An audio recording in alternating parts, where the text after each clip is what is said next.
Jake bounced the basketball, the orange sphere a familiar comfort in his hands. The sun was warm on his face as he walked toward Alex's house. Alex was his best friend, practically a brother. They did everything together, played video games, built forts in the woods, and dreamed of becoming astronauts. Today, though, a little cloud hung over their friendship. Yesterday, they'd been arguing over a video game. Not a big argument, more like a disagreement that simmered. Jake thought Alex was hogging the controller, always picking the best characters. Alex thought Jake was being a sore loser. It ended with Jake saying something he regretted, something about Alex always having the best stuff because his parents had more money. He hadn't meant it to sound so mean, but the words were out, hanging in the air like a bad smell. He dribbled the ball harder, the rhythmic thump against the pavement a counterpoint to the worry in his stomach.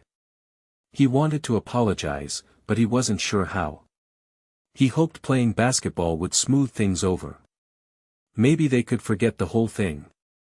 As he approached Alex's driveway, he noticed Alex was already outside, fiddling with his bike. "Hey," Jake said, trying to sound casual. Alex looked up, his expression unreadable. "Hey," he replied, his voice flat.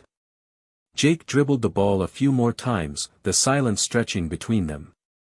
"So," he began, "wanna shoot some hoops?" Alex shrugged. "Sure, I guess." They started playing, but the usual easy camaraderie was missing. Jake missed the playful shoves and jokes. The argument hung between them, a thick, invisible wall. After about 15 minutes of playing in silence, Alex suddenly stopped, his face serious. "Hey, Jake," he said, "did you see my new, never mind." He trailed off, looking confused. "See what?" Jake asked, bouncing the ball. "Nothing, I thought I left something outside, but it's not here."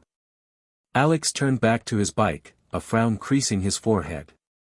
Jake noticed Alex kept glancing back at the house, like he was expecting something to appear. Whatever it was, it seemed important. This was just the beginning of a day that would change everything. Jake had no idea that this small disagreement, this missing item, would soon lead to secrets, lies, and a whole lot of trouble. And that his phone, something he always carried, would be the key to unlocking the truth. "What is it?" Jake finally asked, stopping the basketball with his foot. "What did you lose?" Alex hesitated, kicking at a loose pebble on the driveway. It's my Charizard card." Jake's eyes widened. He knew how much that card meant to Alex. It wasn't just any card, it was a first edition, holographic Charizard. Alex had been saving up for months to buy it at the local card shop. He'd shown it to Jake just yesterday, his face beaming with pride. "Your Charizard card? Seriously?" Jake asked, his voice laced with disbelief. "Where did you last see it?" "I had it right here, on the porch," Alex explained, gesturing to the steps leading up to the front door. "I was showing it to my mom before she left for work. I put it down for just a second to tie my shoe, and when I looked back, it was gone." A wave of unease washed over Jake. A valuable card like that, just disappearing. It didn't make sense. "Did you look everywhere? Maybe it just fell somewhere." They spent the next hour searching the yard, meticulously combing through the grass and flower beds. They checked under the porch, behind the bushes, even inside Alex's bike helmet. But the Charizard card was nowhere to be found. As the search dragged on, Alex grew increasingly agitated. He started pacing back and forth, muttering to himself. "I don't understand it," he kept saying. "It just vanished." Jake tried to stay calm, but he couldn't shake the feeling that something wasn't right. He knew Alex wouldn't just misplace something so valuable. And who would take it? The only person who had been over to Alex's house since yesterday was him. The thought sent a shiver down his spine. Could someone think he took it? The argument from yesterday flashed through his mind. Had Alex told his parents about their fight? Did they suspect him? He glanced at Alex, who was now staring intently at the ground, his face etched with worry. Jake knew he had to say something, but the words caught in his throat. The idea that he might be suspected, that his best friend might think he was a thief, was almost too much to bear. The missing Charizard card wasn't just a valuable item, it was a symbol of their friendship, and now it was gone, casting a dark shadow over everything. And Jake knew, deep down, that this was just the beginning of a long and difficult day. Just then, Alex's mom, Mrs. Davis, pulled into the driveway. She got out of her car, a concerned look on her face. "What's going on, you two? You look like you've lost a puppy." Alex ran to her, his voice tight with worry. "Mom, my Charizard card is gone. I can't find it anywhere." Mrs. Davis's eyebrows furrowed. "The one you just bought? The really expensive one?" Alex nodded miserably. Mrs. Davis sighed and put her arm around him. "Okay, let's not panic. Maybe you just misplaced it. Did you check your room?" "Everywhere," Alex insisted. "I showed it to you on the porch, and then it disappeared." Mrs. Davis looked thoughtful. "Well, I didn't see anyone else around. Maybe a bird flew off with it," she offered weakly, but Alex just shook his head. Then, Mrs. Davis's gaze turned to Jake. "Jake, were you here when Alex lost the card?" Jake's heart pounded in his chest. He swallowed hard and forced himself to meet her eyes. "Yeah, I just got here a little while ago. We were playing basketball." He tried to sound casual, but his voice wavered slightly. Mrs. Davis studied him for a moment, her expression unreadable. "Did you see anything unusual, Jake? Anything at all?" Jake hesitated. He wanted to tell her everything, to explain about the argument and his fear of being suspected. But the words wouldn't come. He shook his head. "No, Mrs. Davis. I didn't see anything." He could feel Alex's eyes on him, questioning, searching. The silence stretched, thick and heavy. Mrs. Davis sighed again. "Okay, well, we'll just have to keep looking. Alex, go check your room again. Jake, maybe you can help him look." As they walked back towards the house, Jake could feel the weight of his lie pressing down on him. He knew he should have been honest, but the fear of being accused had paralyzed him. Now, he was caught in a web of his own making, and he didn't know how to escape. He glanced at Alex, whose face was a mixture of sadness and suspicion. Jake knew that their friendship was hanging by a thread, and the missing Charizard card was pulling them further and further apart. The day, already bad, was about to get much, much worse. He was now officially the prime suspect. Inside Alex's room, the search was just as fruitless. They looked under the bed, in the closet, and even inside the drawers of Alex's dresser. The Charizard card was nowhere to be found. The tension in the room was palpable, a thick, uncomfortable silence broken only by the rustling of clothes and the occasional sigh of frustration. Finally, Alex stopped searching and turned to Jake, his eyes filled with a mixture of anger and hurt. "Jake, you're my best friend," he said, his voice trembling slightly. "But you were the only one here. Did you take it?" Jake's heart sank. He knew this was coming, but hearing the words spoken aloud made it all the more real. He wanted to deny it, to scream that he would never do something like that. But the lie he had already told Mrs. Davis hung in the air, trapping him. "No, Alex," he said, his voice barely a whisper. "I didn't take it. I swear." Alex studied him for a long moment, his eyes searching Jake's face for any sign of deception. Jake tried to meet his gaze, to project honesty and innocence. But he could feel his own guilt radiating from him, a dark cloud that threatened to engulf them both. "I don't know what to believe," Alex said finally, turning away. It's gone. And you're the only one who could have taken it." The words stung like a slap. Jake felt a surge of anger, but he quickly suppressed it. He knew that Alex had every right to be suspicious. After all, the evidence pointed directly at him. "I understand why you think that," Jake said, trying to keep his voice steady. "But I promise you, Alex, I didn't take your card. Maybe it'll turn up. Maybe you just misplaced it somewhere really weird." Alex didn't respond. He just stood there, staring out the window, his shoulders slumped with disappointment. Jake knew that their friendship was teetering on the brink of collapse. He had to do something, anything, to clear his name and regain Alex's trust. But what could he do? As he left Alex's house, Jake felt a sense of despair wash over him. He knew that he was the prime suspect, and he knew that proving his innocence would be the hardest thing he had ever done. He walked home slowly, his head hung low, the image of Alex's disappointed face burned into his mind.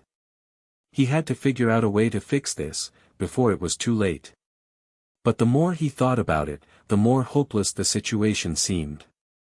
He had lied, he was the only suspect, and now his best friend thought he was a thief. The phone in his pocket felt heavy, like a lead weight pulling him down. He didn't know it yet, but that phone held the key to everything. Back at his house, Jake paced nervously in his room. He kept replaying the events of the day in his head, the argument, the missing card, Alex's accusation. The weight of his lie was crushing him. He knew he had to do something to make things right, but he didn't know what. Suddenly, an idea, a terrible idea, popped into his head. He grabbed the old jacket he had been wearing at Alex's house, the one he always wore when they played basketball. He stuffed it into a plastic bag and crept out of the house, careful not to be seen by his parents. He walked quickly to the bridge that crossed the Willow Creek, his heart pounding in his chest. The creek was murky and sluggish, its banks lined with reeds and overgrown bushes. He looked around to make sure no one was watching, then heaved the bag over the railing. It landed with a splash, sinking quickly out of sight. He watched until the ripples disappeared, a knot of guilt tightening in his stomach. Next, he went to the shed in his backyard, his hands trembling. He found an old can of lighter fluid and a box of matches. He gathered up the clothes he had been wearing under the jacket, his favorite t-shirt and a pair of jeans. He piled them in the old metal trash can and doused them with lighter fluid. He hesitated for a moment, the match flickering in his hand. He knew this was crazy, that he was acting like a character in a bad movie. But he couldn't shake the feeling that he had to do something, anything, to erase the evidence, to wipe away any trace of his presence at Alex's house. He struck the match and dropped it onto the pile of clothes. The flames erupted quickly, engulfing the fabric in a swirling inferno. He watched, mesmerized, as the flames consumed the evidence, the heat scorching his face. As the clothes burned, Jake felt a strange mixture of relief and terror. He had destroyed the evidence, but he had also crossed a line. He knew that what he was doing was wrong, that he was only making things worse. But he couldn't stop himself. He was caught in a downward spiral, driven by fear and desperation. He didn't realize that his neighbor, Mrs. Peterson, was watching him from her kitchen window. She saw him throw the bag into the creek, and she saw him burning the clothes in the trash can. She thought it was strange, and a little bit scary. She decided to call the police. As Jake turned to go back inside, he noticed the flashing lights of a police car pulling up to his house. His blood ran cold. He knew that his actions, his desperate attempts to cover his tracks, had only made him look even more guilty. The phone in his pocket buzzed with a notification, but he didn't dare look at it. He knew that his life was about to change forever. Detective Ramirez stepped out of the police car, his face calm but serious. He was a tall man with kind eyes and a gentle smile, but Jake could sense a sharpness beneath the surface. He wore a neatly pressed uniform and carried a small notepad in his hand. "Hello, Jake," Detective Ramirez said, his voice friendly but authoritative. "I'm Detective Ramirez. Can I have a word with you and your parents?" Jake nodded, his throat too tight to speak. He led the detective to the front door, where his parents were waiting, their faces etched with confusion and concern. "Mr. and Mrs. Miller?" Detective Ramirez asked, extending his hand. I'm Detective Ramirez. I'm here to investigate a report we received from your neighbor, Mrs. Peterson. Mr. Miller shook the detective's hand, his brow furrowed. What kind of report? Mrs. Peterson reported seeing Jake throwing something into Willow Creek and then burning clothes in your backyard, Detective Ramirez explained, his gaze shifting to Jake. Can you tell me what that was about, Jake? Jake's mind raced. He knew that any attempt to lie would only make things worse.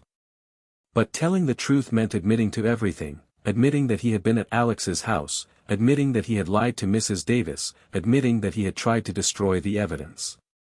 He took a deep breath and began to speak, his voice trembling slightly. It's complicated, Detective. I was at my friend Alex's house earlier today, and he lost something really important.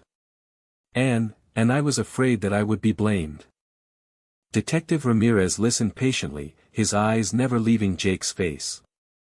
He could see the fear and anxiety in Jake's eyes, and he knew that the boy was holding something back.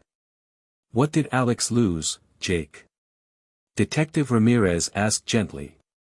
His Charizard card, Jake replied, his voice barely audible. It's a really valuable Pokemon card. And I was the last person at his house, so everyone thinks I took it. And did you take it, Jake? Detective Ramirez asked, his voice calm but direct. Jake hesitated. He wanted to lie, to deny everything. But he knew that Detective Ramirez wouldn't believe him. He looked at his parents, their faces filled with worry and disappointment. He knew that he had let them down. No, Detective, he said finally, his voice filled with despair. I didn't take the card. But I lied about being at Alex's house. And I threw my jacket in the creek, and I burned my clothes. Because I was scared. Detective Ramirez nodded slowly, his expression thoughtful. I understand, Jake. But those actions make you look very guilty. Can you tell me why you were so scared? Jake knew that he had reached a turning point. He could continue to lie, to try to cover up his mistakes. Or he could tell the truth, and face the consequences. He took another deep breath and made his decision. He was going to tell Detective Ramirez everything. He was going to tell the full story. He just hoped it wasn't too late. The detective was friendly, but Jake knew he was sharp, and would see through any further lies. Okay, Jake, Detective Ramirez said, his voice calm and reassuring. I appreciate you being honest with me. Now, tell me everything that happened at Alex's house, from the moment you arrived. Jake recounted the events of the day, from the awkward basketball game to Alex's discovery that the Charizard card was missing. He explained about their argument the day before, and how he had been afraid that Alex and his parents would automatically suspect him. He told the detective about his panic, and his misguided attempts to destroy the evidence. Detective Ramirez listened intently, occasionally asking clarifying questions. When Jake finished, the detective nodded thoughtfully. Thank you, Jake, he said. That was very helpful. Now, I need to ask you something else. Do you have your phone with you? Jake nodded and pulled his phone out of his pocket. Do you know that your phone keeps track of where you go? Detective Ramirez asked. Jake shrugged. I guess so. I know it has maps and stuff. It's more than just maps, Jake, Detective Ramirez explained. Your phone has something called location services. It uses satellites and cell towers to keep track of where you are, and when. It's like a digital footprint that follows you around. Jake's eyes widened. He had never really thought about it before, but it made sense. His phone knew everywhere he had been. This location data can be very helpful in solving mysteries, Detective Ramirez continued. It can tell us exactly when you were at Alex's house, how long you stayed, and what route you took to get there and back. It can also confirm whether you were near the creek and in your backyard when Mrs. Peterson said you were. He paused, letting the information sink in. The phone also keeps track of when you take pictures or videos, or when you send messages. These are called timestamps. They show exactly when something happened. So, for example, if you took a picture of the Charizard card, the timestamp would tell us exactly when you took it.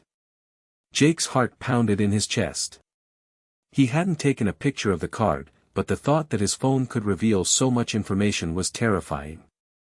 "I'm not saying that your phone will prove you guilty, Jake," Detective Ramirez said, sensing his anxiety. "But it can help us piece together the puzzle and find out what really happened to the Charizard card. It can also prove that you are telling the truth." He smiled reassuringly. "Sometimes, the smallest details can make the biggest difference. And your phone might just hold the key to solving this mystery."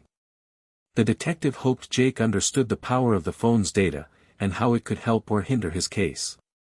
The look on Jake's face showed he was starting to understand. "So, Jake," Detective Ramirez continued, leaning forward slightly. "Let's be clear about something. Did you, at any point, take the Charizard card from Alex's house?" Jake swallowed hard, his palms sweating. He knew this was the most important question of all. He had already admitted to lying and destroying evidence, but he had not yet admitted to stealing the card. "No, detective," he said, his voice shaking slightly. "I swear, I didn't take it. I don't know where it is." Detective Ramirez studied him intently, his eyes searching for any sign of deception. "Are you absolutely sure about that, Jake? Because if you're not being completely honest with me, things are going to get a lot worse for you." Jake knew that the detective was right. If he was lying, the phone data would eventually reveal the truth. But he couldn't bring himself to admit something he hadn't done. "I'm sure, detective," he insisted. "I didn't take the card." Detective Ramirez sighed softly. "Okay, Jake. I'm going to have to take your phone now. We need to analyze the data and see what it tells us." Jake hesitated for a moment, then handed over his phone. He felt a sense of dread wash over him. He knew that his phone held the key to his fate, and he was powerless to control what it revealed. "We'll be in touch, Jake," Detective Ramirez said, standing up. "In the meantime, I would advise you not to leave town." He turned to Mr. and Mrs. Miller. "Thank you for your cooperation. We'll do everything we can to get to the bottom of this." As Detective Ramirez left the house, Jake's parents turned to him, their faces a mixture of anger and disappointment. "Jake, what have you done?" his mother asked, her voice trembling with emotion. "Why did you lie to us? Why did you destroy the evidence?" Jake didn't know what to say. He had made so many mistakes, and he had no idea how to fix them. He just stood there, silent and ashamed, as his parents continued to question him. He nervously reiterated his denial of stealing the card, but his parents were clearly unconvinced. The detective's questions had shaken him, and he knew that the phone data would either clear his name or condemn him. The waiting was the hardest part. He wished he could take back his earlier actions, but it was too late. All he could do now was wait. At the police station, Detective Ramirez sat in front of a computer screen with Sarah, a young tech expert with bright pink hair and multiple piercings. Sarah was a whiz with technology, able to extract data from even the most secure devices. "Okay, Detective," Sarah said, tapping away at the keyboard. "I've accessed Jake's phone data. Let's see what we can find." A map appeared on the screen, showing a detailed timeline of Jake's movements over the past few days. Sarah zoomed in on the time period when the Charizard card went missing. "Here we go," she said. Jake's phone was definitely at Alex's house between 2 p.m. and 3:30 p.m., which matches his statement. Detective Ramirez nodded. "Anything else?" Sarah continued to scroll through the data. "Okay, this is interesting. At 4 p.m., Jake's phone pinged near Willow Creek, right by the bridge." Detective Ramirez raised his eyebrows. "That confirms Mrs. Peterson's report." Sarah zoomed in further on the map. "And at 4:30 p.m., the phone was in Jake's backyard. There's a spike in temperature readings around that time, which could indicate a fire." Detective Ramirez leaned closer to the screen. So, the phone data confirms that Jake was at Alex's house, near the creek, and in his backyard when the clothes were burned.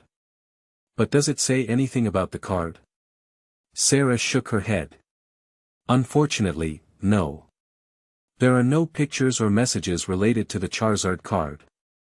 But the location data is pretty damning. It shows that Jake was where he said he was, but it also confirms that he was trying to hide something. Detective Ramirez sighed. The phone data was circumstantial, but it painted a clear picture of guilt.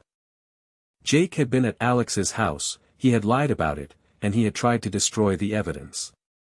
It looked like the case was closed. There's one more thing, Detective, Sarah said, her voice hesitant. I found some deleted files on the phone. They're a little corrupted, but I think I can recover them. She worked for several minutes, her fingers flying across the keyboard. Finally, a picture appeared on the screen. It was blurry and pixelated, but Detective Ramirez could make out the image of a Pokémon card. It was the Charizard card. The picture was taken at 2:45 p.m., while Jake's phone was at Alex's house, Sarah said. It looks like Jake did take a picture of the card, and then he deleted it. Detective Ramirez stared at the screen, his mind racing.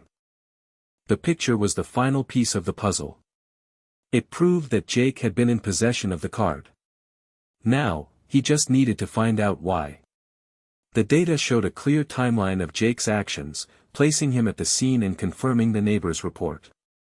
It was compelling evidence, but Detective Ramirez still felt like something was missing. He needed to understand Jake's motive. Detective Ramirez closed his eyes for a moment, trying to picture the scene at Alex's house. He needed to understand Jake's perspective, to see things from his point of view.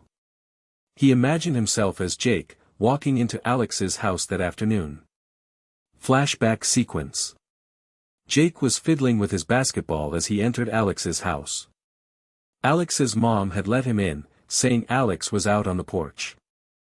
As Jake rounded the corner, he saw the Charizard card lying face down on the porch railing. It was shimmering in the sunlight, the holographic foil catching his eye. He reached out and picked it up, his heart skipping a beat. He knew how much this card meant to Alex.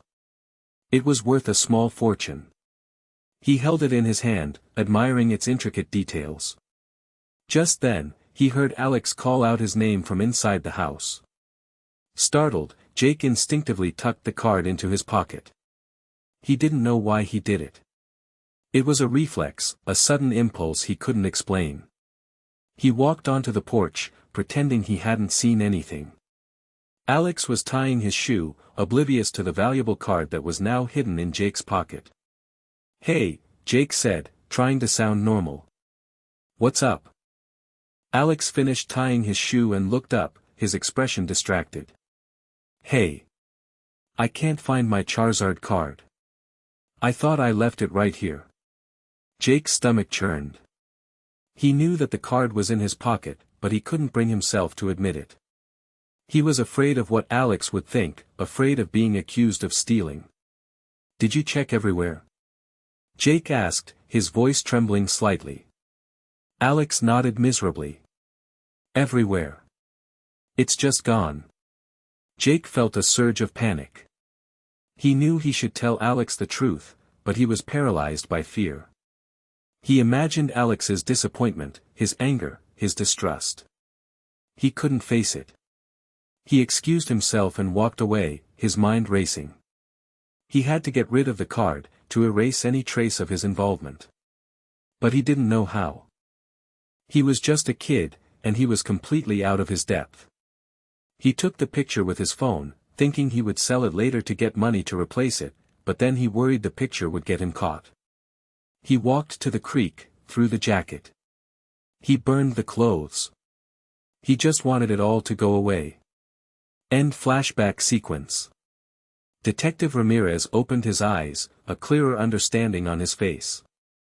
Jake hadn't stolen the card out of malice, or greed. He had stumbled upon it by accident and panicked. He was afraid of being accused, afraid of losing his best friend. His subsequent actions, while misguided, were driven by fear and desperation. Detective Ramirez now knew he was dealing with a scared kid who had made a terrible mistake, not a hardened criminal. He knew what he had to do next.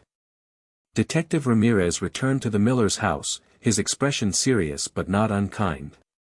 He asked Jake to come outside with him, away from his parents. "Jake," Detective Ramirez said, his voice gentle. "We found something on your phone. A picture. A picture of the Charizard card. It was taken while you were at Alex's house." Jake's face paled. He knew that the game was up. He could no longer deny the truth. He hung his head in shame. I know," he mumbled, his voice barely audible.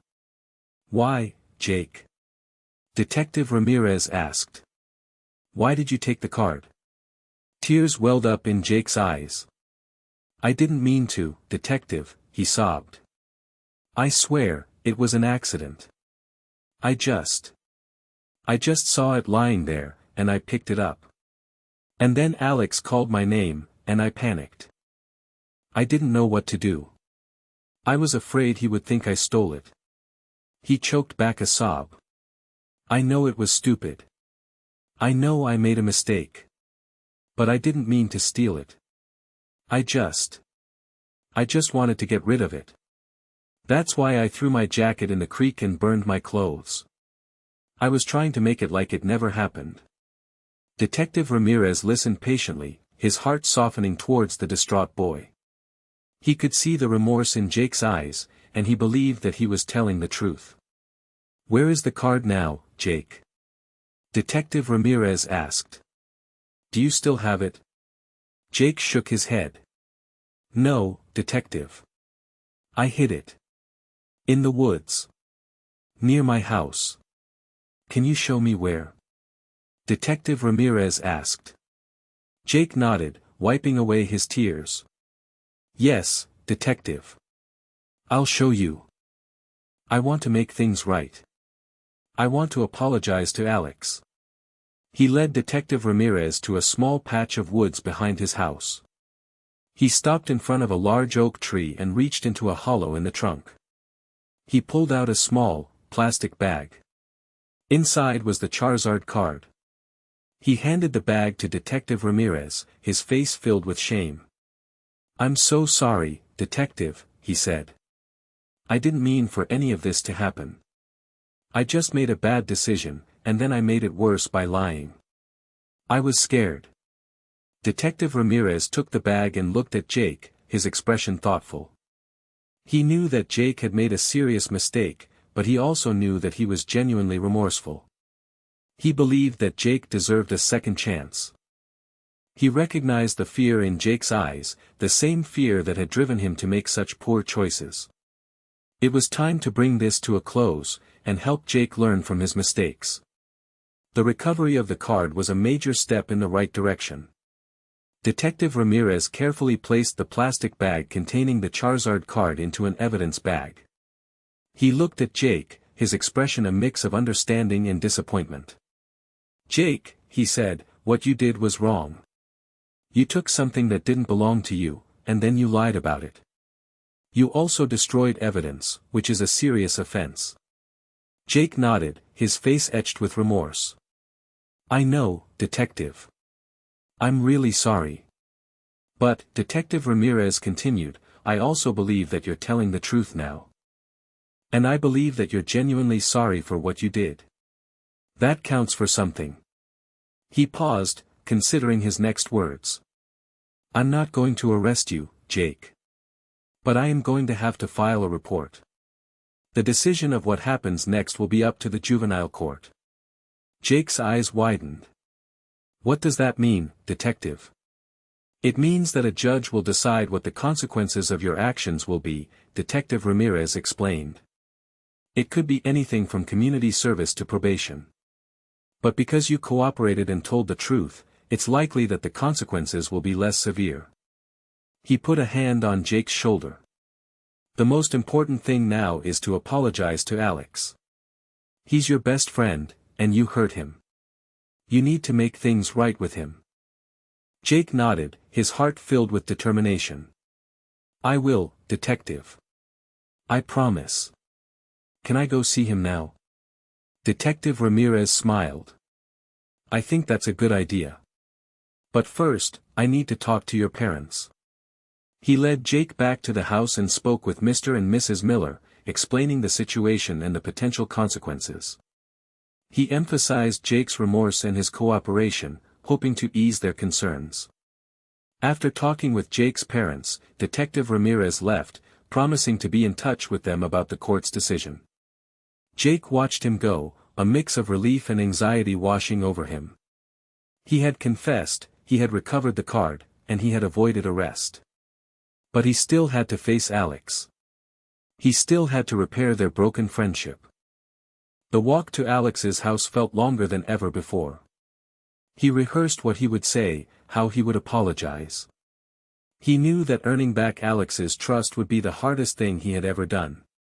He hoped that Alex would be willing to listen. He knew that the phone data had played a crucial role in uncovering the truth, but it was up to him to rebuild the trust that had been broken. Ko walked up to Alex's front door and rang the doorbell, his heart pounding in his chest. He could hear Alex's mom answering the door. Jake, she said, her expression cautious. Alex is in his room. Jake nodded and walked inside, his gaze fixed on Alex's closed bedroom door. He took a deep breath and knocked softly. Who is it? Alex's voice called out, sounding distant. It's me, Jake, he replied. There was a moment of silence, and then the door slowly opened. Alex stood there, his face a mixture of curiosity and suspicion. What do you want? He asked, his voice flat. Jake took another deep breath. I need to talk to you, Alex. Can I come in? Alex hesitated for a moment, then stepped aside, allowing Jake to enter the room. The room felt smaller and colder than Jake remembered. Detective Ramirez came to my house, Alex said, his voice accusing. He told me everything. About the card, about you lying, about you throwing your jacket in the creek and burning your clothes. Jake hung his head in shame. I know, Alex. I'm so sorry. I messed up really bad. You stole my Charizard card, Jake. Alex exclaimed, his voice filled with hurt. How could you do that? I thought we were best friends. I didn't mean to steal it, Alex, Jake pleaded. I swear. I just found it, and I panicked. I was afraid you would think I took it. I know it sounds stupid, but I was scared. Scared? Alex scoffed. What about me? I was worried sick. That card meant everything to me. Jake nodded, tears welling up in his eyes. I know, Alex. And I'm really, really sorry. I didn't mean to hurt you. I was just trying to protect myself, and I ended up making everything worse. He paused, gathering his courage. The good news is, the card is safe. I gave it back to Detective Ramirez. He's going to give it back to you. Alex's eyes widened. Really? You didn't sell it or anything? No, Alex, Jake said, shaking his head. I would never do that. I just hid it. I was going to try and get the money to replace it, but I didn't know how. Alex's expression softened slightly. So, you're saying you didn't want to steal it? You were just scared. Jake nodded, his heart filled with hope. Yes, Alex. That's exactly it. I know I messed up, and I'm really, really sorry. Can you ever forgive me? Alex was quiet for a long moment, his gaze fixed on the floor. Jake held his breath, waiting for his response. He knew that their friendship was on the line. The recovery of the card was a relief to Alex, but the betrayal cut deep. He needed time to process everything. Ko stepped closer to Alex, his eyes pleading. Alex, I know I messed up big time. And I know that saying sorry isn't enough. But I want you to understand why I panicked. Remember yesterday, when we were arguing about the video game? I said some mean things about you always having the best stuff because your parents have more money. I didn't mean it, but it was out there. And then, when the card went missing, I just knew you'd think I took it because I was jealous. I was so afraid of what you would think, that I didn't think straight. I made a terrible decision, and then I made it worse by lying and trying to hide everything. He paused, taking a deep breath.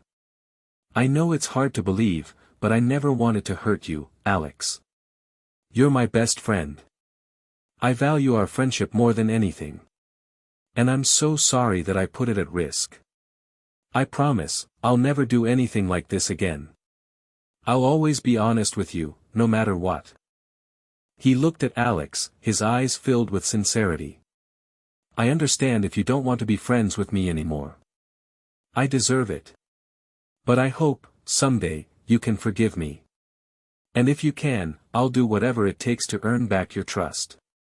Alex remained silent for a long time, his expression unreadable. Jake could feel the weight of his judgment pressing down on him. He knew that Alex was considering everything, weighing the value of their friendship against the pain of his betrayal. Finally, Alex spoke, his voice soft but firm. It's not just about the card, Jake, he said. It's about the lying. It's about you not trusting me enough to tell me the truth. That's what really hurts. Jake nodded, his heart sinking. I know, Alex. And I'm so sorry for that. I was wrong. I should have trusted you. I should have told you the truth from the beginning. I won't make that mistake again. Alex sighed. It's going to take me a while to get over this, Jake. I need some time to think. But I'm glad you told me the truth. And I'm glad the card is safe. He looked at Jake, a hint of a smile playing on his lips. Maybe we can shoot some hoops tomorrow. If you want. Jake's face lit up. Really, Alex? You mean it? Alex shrugged. Maybe. We'll see. But you're buying the ice cream. Jake grinned, relief washing over him. Deal. He knew that things weren't completely back to normal yet, but it was a start. He had taken the first step towards earning back Alex's trust, and that was all that mattered. He had explained his fear, and Alex seemed willing to consider forgiveness. The next day, Jake arrived at Alex's house, basketball in hand. He was still nervous, unsure of how Alex would treat him. But as he walked up the driveway, he saw Alex waiting for him, a basketball of his own bouncing in his hand. They played for hours, shooting hoops and laughing. The tension from the previous day had dissipated, replaced by the familiar camaraderie of their friendship. They didn't talk about the Charizard card or the lies or the police. They just played, enjoying each other's company. As they sat on the porch, catching their breath, Alex turned to Jake, his expression serious. Jake, he said, I was really mad at you. I couldn't believe you would lie to me like that. It made me feel like I couldn't trust you anymore. Jake nodded, his heart filled with remorse. I know, Alex. And I'm so sorry. I'll never do anything like that again. Alex smiled. I know you won't. And I forgive you. But you have to promise me something. Anything, Jake replied, his voice sincere. Promise me that you'll always be honest with me, no matter what. Even if it's something that's hard to say. Our friendship is too important to risk over a lie. I promise, Alex, Jake said, his voice firm. I'll always be honest with you. You're my best friend, and I don't want to lose that. Alex clapped him on the back. Good. Now, let's go get that ice cream you promised. As they walked to the ice cream shop, Jake felt a wave of relief wash over him. He had made a terrible mistake, but he had learned a valuable lesson. Honesty and trust were the foundations of any good friendship, and he would never take them for granted again. He knew that their friendship would never be quite the same. The events of the past few days had changed them both. But they had also brought them closer, forging a stronger bond based on honesty and forgiveness. He also knew that his phone, which had seemed like a threat at first, had ultimately helped to uncover the truth. The phone data had forced him to confront his lies and take responsibility for his actions.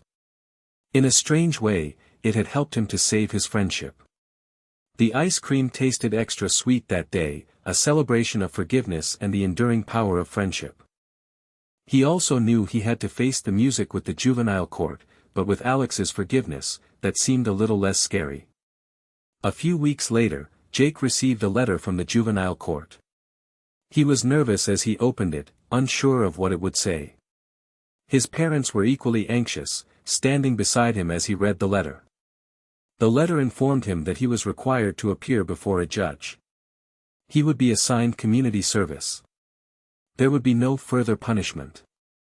The day of the hearing arrived, and Jake, accompanied by his parents, sat in the courtroom, waiting for his name to be called.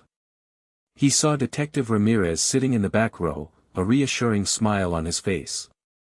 When his name was called, Jake stood up and approached the judge, his heart pounding in his chest.